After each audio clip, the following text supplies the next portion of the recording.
میں یہ ڈویژن میں بیٹھا ہوں، خوشاب ہمارے ڈویژن میں ایک ضلع ہے ہمارے ڈویژن کا. میں یہ چاہوں گا، میری یہ اپیل ہوگی کہ جو ملزم ہے جس نے وہ گولی چلائی اس کو قتل کیا،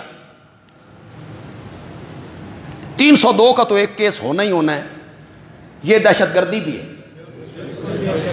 یہ سریعاً دہشت گردی ہے. دہشت گردی کے دفعات بھی شامل کیے جائیں، اور جن لوگوں نے تاجروں کو اکسایا اور جلوس نکالے ان لوگوں کی بھی تحقیق کر کے ان کے خلاف بھی مقدمات درج کیے گئے. کیوں بھائی، ٹھیک کہہ رہا ہوں کہ غلط کہہ رہا ہوں؟ یہ سلسلہ رکنا چاہیے. یہ کیا ہوا؟ ایک بندہ یہ کہتا ہے کہ سب اللہ کے محتاج ہیں، ان کے اپنے اختیار میں کچھ نہیں ہے، تو دوسرا اس بات کو کہتا ہے یہ گستاخی ہے، یہ بے ادبی ہے. سنا، سورت کا نام ہے سورت اعراف، آیت نمبر 188. جاؤ گھروں میں جا کے ترجمہ پڑھو، تمہیں ترجمہ پڑھنے کی بھی ضرورت نہیں پڑے گی. بندیالوی اتنا آسان ترجمہ کرے گا، ایک ایک لفظ کا ترجمہ کرتا چلا جائے گا، آپ سے پوچھ کے کرے گا. تم کرو گے. سورت کا نام اعراف، آیت نمبر 188. کل لا املکو، کون کہلوا رہا ہے؟ کس کی زبان مقدس؟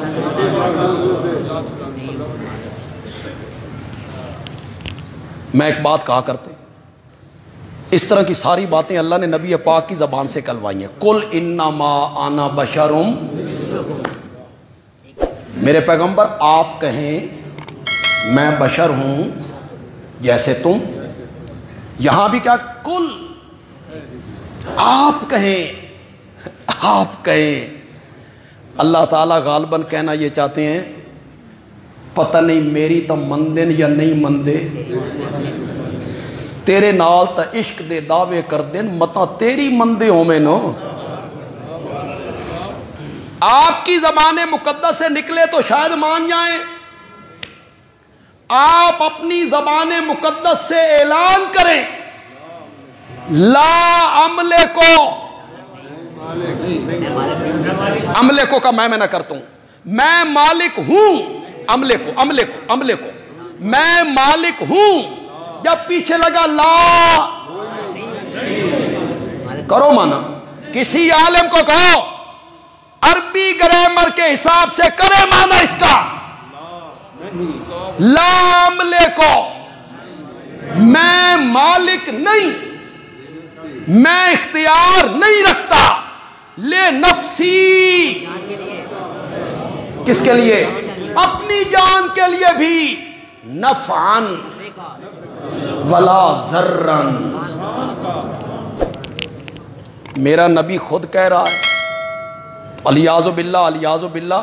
میرے منہ میں خاک نبی پاک اپنی توہین کر رہے، گستاخی کر رہے. کتنی واضح آیت ہے، لیکن لوگوں کو قرآن سنایا نہیں گیا، لوگوں کو قرآن پڑھایا نہیں گیا. کچھ لوگوں کا بھی قصور ہے، وہ اس طرف آئے ہی نہیں.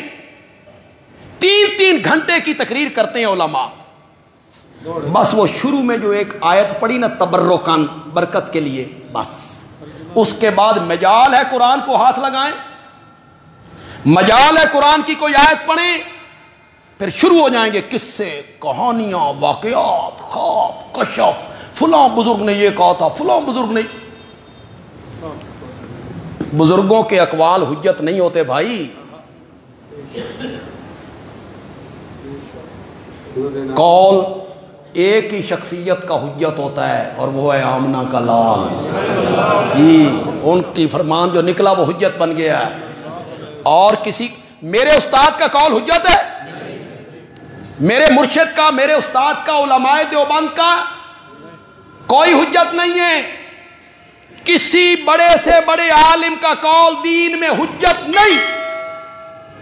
دین میں حجت ہے اللہ کی کتاب اور محمد کا فرمان صلی اللہ علیہ وسلم۔ آئیے میں ایک حدیث آپ کو سناؤں۔ پہلے قرآن میں نے پیش کیا، اب میں ایک حدیث سناتا ہوں، معاملہ ہو جائے گا نور علی نور۔ اردو میں کہتے ہیں سونے پہ سہاگا۔ پہلے قرآن، پھر میرے نبی کا فرمان۔ حدیث کی تمام کتابوں میں جو نئے لوگ یہاں آئے انہیں کھلی اجازت ہے اپنے علماء کے پاس جائیں، انہیں کہیں بھائی بندیالوی نے یہ حدیث سنائی ہے یہ حدیث؟ پوچھیں ان سے، کوئی انکار نہیں کرے گا۔ میرے پیارے پیغمبر صلی اللہ علیہ وسلم یہ بات کہہ رہی ہیں کس سے؟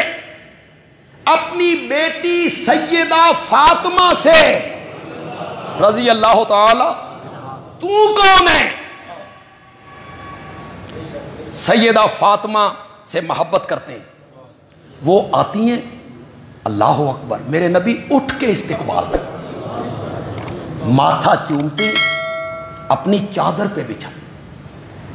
فاطمہ تو بضعۃ منی، فاطمہ میرے جگر کا ٹکڑا ہے، جس نے فاطمہ کو دکھایا اس نے مجھے دکھایا، اور جس نے مجھے دکھایا اس نے رب کو دکھایا۔ بہت عظیم خاتون ہے، بہت عظیم خاتون ہے۔ اپنی بیٹی کو کیا کہہ رہے ہیں؟ فاطمہ بیٹی اے ملی، عمل کرو، اے ملی عمل کرو، قیامت کے دن یہ نہیں پوچھا جائے گا کہ کس کی بیٹی ہو، تم کہو گی۔ جمعے کا وقت یار بڑا قلیل ہوتا ہے اور پھر بندہ کھل کے بات بھی نہیں کر سکتا، ورنہ ایک خطیب کے لیے تو بہت باتیں ذہن میں آتی ہیں۔ رب پوچھے گا، یہ نہیں پوچھے گا کس کی بیٹی ہو، اور تم جواب میں کہو گی میں اس شخصیت کی بیٹی ہوں جو زمین پہ بیٹھ کے چہرہ آسمان کی طرف کرتا تھا تو قبلے تبدیل کر کے رکھ دیا کرتا تھا،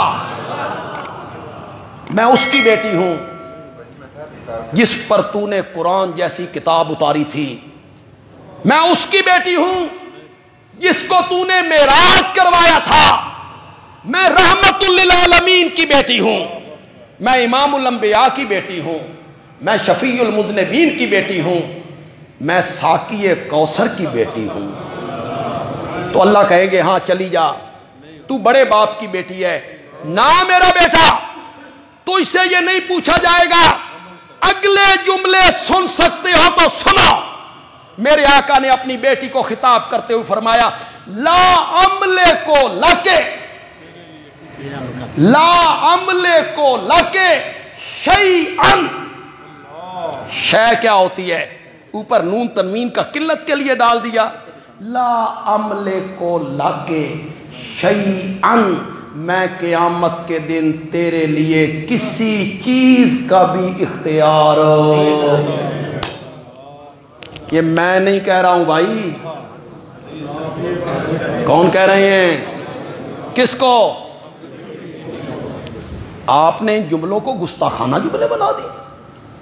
جو جملے میرے آقا کی زبان مقدس سے نکلے وہ جملے گستاخانہ ہو سکتے ہیں؟ جو جملے قرآن نے پیش کیے، دہشت گردی کی عدالت میں مقدمہ چلنا چاہیے، اور اس سفاک قاتل کو جس نے ایک بے گناہ آدمی کی جان لی، من قتل مومنا متعمدا فجزاؤہ جہنم، مجھے کیسے احساس ہوگا، آپ کو کیسے احساس ہوگا، کیسے احساس ہوگا آپ کو؟ یہ تو اس کی ماں سے جا کے پوچھو، یہ تو اس کے باپ سے جا کے پوچھو، یہ تو اس کی اہلیہ سے جا کے پوچھو، یہ تو اس کی معصوم بیٹی سے جا کے پوچھو۔ تم نے ایک آدمی کی جان لی ہے اور بے گناہ مارا ہے تم نے اسے، دہشت گردی کی عدالت میں کیس چلایا جائے اور اس مجرم کو قرار واقعی سزا ملنی چاہیے۔ کیا خیال ہے آپ کا؟ اسے سزا ملنی چاہیے اور اس کا فیصلہ جلدی ہونا چاہیے۔ اور جن لوگوں نے جلوس نکال کے اس کو غلط روش دی، گستاخی، نبی پاک مذہبی معاملہ بنایا، انہیں بھی سزا ملنی چاہیے۔ ہم 3-4 جمعے 18 بلاک میں درس نہیں دے سکے، کچھ پروگرام ایسے آ گئے ختم نبوت کے، پھر پچھلے جمعے ہمارا جلسہ آ گیا، تو آج سے انشاءاللہ 18 بلاک میں مغرب کے بعد درس قرآن کا پھر آغاز کریں گے انشاءاللہ۔ میں آپ کو دعوت دے دے کے تھک گیا ہوں، تو میں صرف آپ کو اطلاع دے سکتا ہوں، آگے آپ کی قسمت ہے کہ آپ قرآن سننا چاہتے ہیں یا محروم رہنا چاہتے ہیں۔ سورۃ طٰہٰ شروع ہوگی آج انشاءاللہ۔ سورۃ طٰہٰ کا پہلا درس انشاءاللہ آج دیں گے۔ اگر آپ کے پاس وقت ہو، کوئی ذاتی مصروفیت نہ ہو، تو میں آپ سے کہوں گا کہ آپ ایک مرتبہ قرآن کا یہ درس اور تفسیر سننے کے لیے ضرور تشریف لیں۔ اللہ تعالیٰ عمل کی توفیق عطا فرمائے۔ دے جی اذان۔